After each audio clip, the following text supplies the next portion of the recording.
இது மகிமை நேரம். கிறிஸ்துவுக்குள் மிகவும் பிரியமான மகிமை தொலைக்காட்சி நேயர்களை இந்த மகிமை நேரம் நிகழ்ச்சியில சந்திப்பதில் மிக்க மகிழ்ச்சி அடைகிறேன். ஆண்டவர் நமக்கு பாராட்டுகிற இந்த மேலான கிருபைகளுக்காக தேவாதி தேவனை நான் ஸ்தோத்திரிக்கிறேன். பிரியமானவர்களே, இந்த வாரத்திலும் கூட நிதானத்தை குறித்து கர்த்தர் நம்மோடு கூட பேசி கொண்டிருக்கிறார். நாம் எப்படியெல்லாம் நிதானமாய் செயல்பட வேண்டும், வேதத்திலே நாம் பார்க்கிறவர்கள் எப்படியெல்லாம் நிதானமாய் செயல்பட்டார்கள் என்று சொல்லி ஒரு எடுத்துக்காட்டோடு கூடிய ஒரு வார்த்தைகளை கர்த்தர் நம்மிடத்துல பேசுகிறதை நாம் பார்க்க முடியும். இதே தான் வேதாகமத்தில் நாம் வாசிக்கிறோம். சங்கீதம் 119 சங்கீதம் 66 வசனத்துல உத்தம நிதானிப்பையும் அறிவையும் எனக்கு போதித்தருளும், உத்தம நிதானிப்பை எனக்கு போதித்தருளும் என்று சொல்லி இந்த சங்கீதக்காரன் இந்த இடத்துல ஒரு விண்ணப்பத்தை வைக்கிறத நாம் பார்க்கிறோம். இன்னைக்கு அதே போலதான் வேதத்திலிருந்து நாம் ஒரு நிதானத்தை நாம் குறித்து தியானிக்க இருக்கிறோம். நம்மை நாமே சோதித்தறிகிறதுல ஒரு நிதானம் நமக்கு அவசியமாய் காணப்படுகிறது. நம்முடைய சூழ்நிலையில நிதானம் அவசியமாய் காணப்படுகிறது. நான் எதற்காக வந்திருக்கிறேன் என்பதுல ஒரு நிதானம் அவசியமாய் காணப்படுகிறது. இன்னைக்கு அதை குறித்து தான் நாம் தியானிக்க இருக்கிறோம். 1 கொரிந்தியர் 11வது அதிகாரத்துல ஒரு சம்பவத்தை குறித்து சொல்லப்பட்டிருக்கிறது. வேத வசனம் இப்படியாக சொல்லுகிறது. 1 கொரிந்தியர் 11வது அதிகாரம் 20வது வசனத்திலே, நீங்கள் ஓரிடத்தில் கூடி வரும்போது அவனவன் தன் தன் சொந்த போஜனத்தை முந்தி புசிக்கிறான், ஒருவன் பசியா இருக்கிறான், ஒருவன் வெறியா இருக்கிறான். இப்படி செய்கிறது கர்த்தருடைய ராபோஜனம் பண்ணுதல் அல்லவே? புசிக்கிறதற்கும் குடிக்கிறதற்கும் உங்கள் வீடுகள் இல்லையா? தேவனுடைய சபையை அசட்டை பண்ணி இல்லாதவர்களை வெட்கப்படுத்துகிறீர்களா? உங்களுக்கு நான் என்ன சொல்லுவேன்? இதை குறித்து உங்களை புகழ்வேனோ? புகழேன்.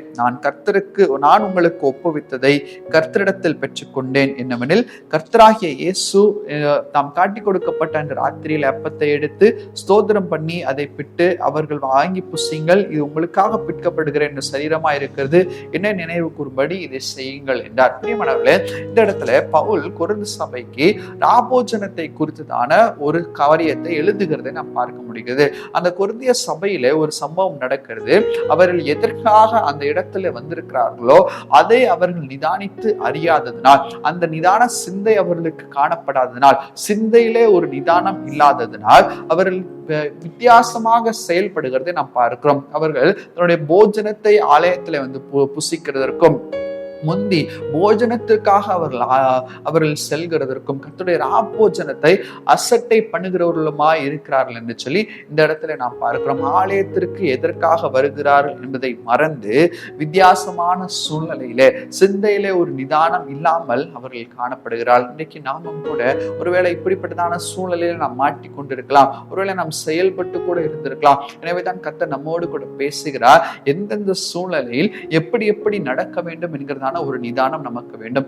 எதற்காக நாம் அந்த இடத்துல வந்திருக்கிறோம், எதற்காக நாம் இந்த இடத்துல இருக்கிறோம் என்கிறதான ஒரு நிதானம் வேண்டும். இந்த சிந்தையிலே ஒரு நிதானம் இல்லாததனால் இவர்கள் ஆலயத்திற்கு வருகிறதை மறந்து அவர்கள் புசிப்பதற்கும் குடிப்பதற்கும் அவர்கள் முக்கியத்துவம் கொடுத்திருக்கிறார்கள்.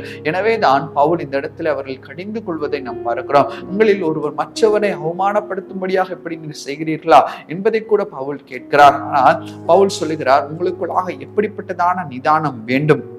நீங்கள் நிதானம் இல்லாமல் கர்த்தருடைய ராபோஜனத்தில் வித்தியாசமாய் செயல்படுகிறீர்கள். ஆனால் உங்களுக்குள்ளாக எப்படிப்பட்டதான ஒரு நிதானம் வேண்டும் என்று சொன்னால், இதே கொரிந்தியருக்கு எழுதின நிருபம் 11வது அதிகாரம் 30வது வசனத்துல, எண்ணத்தினாலின் அபாத்திரமாய் போஜனம் பண்ணுகிறவன் கர்த்தருடைய சரீரம் என்னதென்று நிதானித்து அறியாததனால் தனக்கு ஆக்கினை தீர்ப்பு வரும்படி போஜனம் பண்ணுகிறான். இன்னைக்கு ஆண்டவருடைய பந்தியை நாம் ஆசரிக்கிறோம். நம்முடைய சிந்தையிலே ஒரு நிதானம் இருக்கிறதா? எதற்காக கர்த்தருடைய சரீரத்தை நாம் புசிக்கிறோம்? எதற்காக அவருடைய இரத்தத்தை நாம் புசிக்கிறோம்? அவருடைய சரீரமும் அவருடைய இரத்தமும் என்னுடைய வாழ்க்கையில் இன்றைக்கு கடந்து வந்திருக்கிறது. இந்த சரீரமும் இந்த இரத்தத்திற்கும் பாத்திரவானாய் நான் மாறி இருக்கிறேனா? என்னுடைய இருதயம் கர்த்தருடைய சமூகத்திலே ஊற்றப்பட்டிருக்கிறதா? என்னுடைய சிந்தை பரிசுத்தத்தினால் நிறைந்திருக்கிறதா?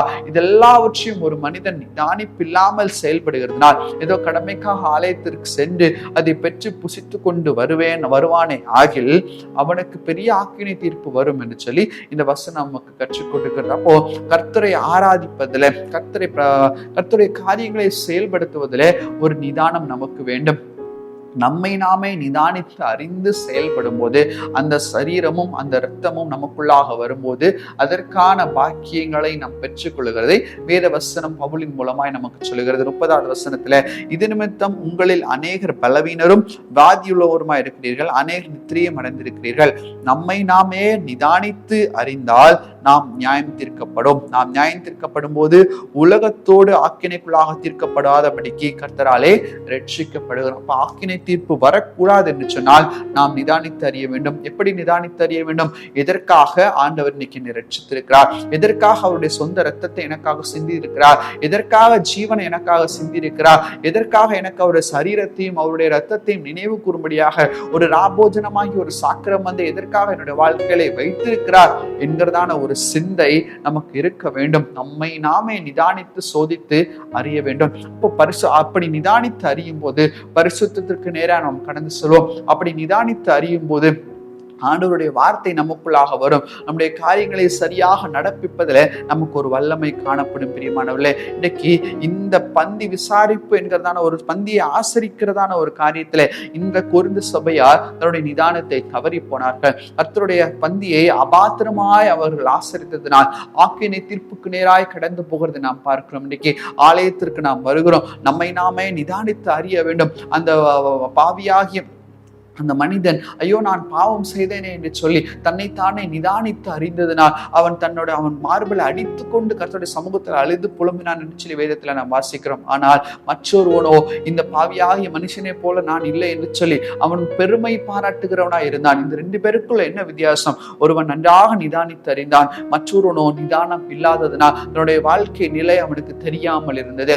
அதே போலதான் இரண்டு கல்வர்களை குறித்து நமக்கு தெரியும். ஒரு கல்வனோ ஐயோ நான் தவறு செய்தேன், இந்த தவறின் மத்தியிலும் இவர் மூலமா எனக்கு ரட்சிப்பு கிடைக்கும் என்பதனால் ஆண்டவரிடத்துல ஒரு விண்ணப்பத்தை வைக்கிறான். ஆண்டவரே உங்களுடைய சமூகத்தில் அடியனை நினைத்தருளும் என்று சொல்லி அந்த கல்வன் ஒரு விண்ணப்பத்தை வைக்கிறான். ஆனால் மற்றொரு கல்வனோ ஆண்டவரை ஏளனம் செய்வதை பார்க்கிறோம். ரெண்டு பேருக்குள்ளாக வித்தியாசம். ஒருவன் தன்னைத்தான் நிதானித்தான், ஒருவன் நிதானிக்க தவறி போனான். நிதானித்தவன் ரட்சிப்பை அடைந்தான், நிதானித்தவன் பரதீசை அடைந்தான். மற்றவரோ நரகத்திற்கு நேராய் தள்ளப்பட்டான். இன்னைக்கு நாம் கிறிஸ்தவர்களா இருக்கலாம், ஆண்டவருடைய பந்தியை நாம் ஆசிரித்துக் கொண்டிருக்கலாம். ஆனால் எவ்வளவு தூரம் அதுல நாம் உண்மையா இருக்கிறோம்? ஒவ்வொரு நாளும் நாம் போகும் பந்தி ஆசிரிக்க செல்லும் போது நாம் பயபக்தியோடு கூட இருக்கிறோமா? அவருடைய சரீரமும் இரத்தமும் நமக்குள்ளாக வரும்போது அந்த பயபக்தி நமக்குள்ளாக காணப்படுகிறதா? சற்று சிந்தித்து பார்க்க வேண்டும், சற்று யோசித்து பார்க்க வேண்டும். நம்முடைய வாழ்க்கையை கர்த்தருக்கு நேராக ஒப்பு கொடுப்போம். பவுல் இதை ஒரு அருமையான ஒரு விண்ணப்பமாக, அருமையான ஒரு அறிவுரையாக நமக்கு சொல்லியிருக்கிறார்.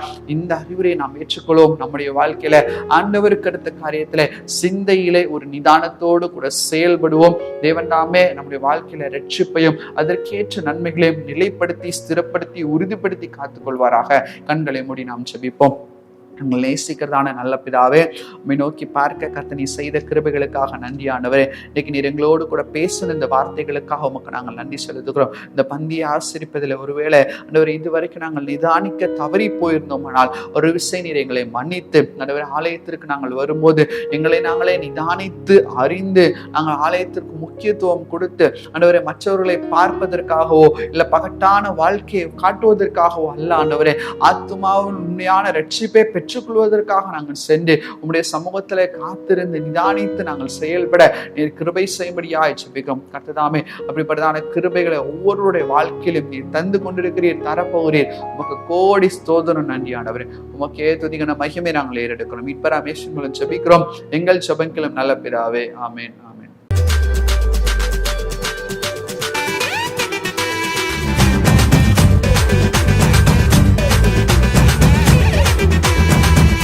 மகிமை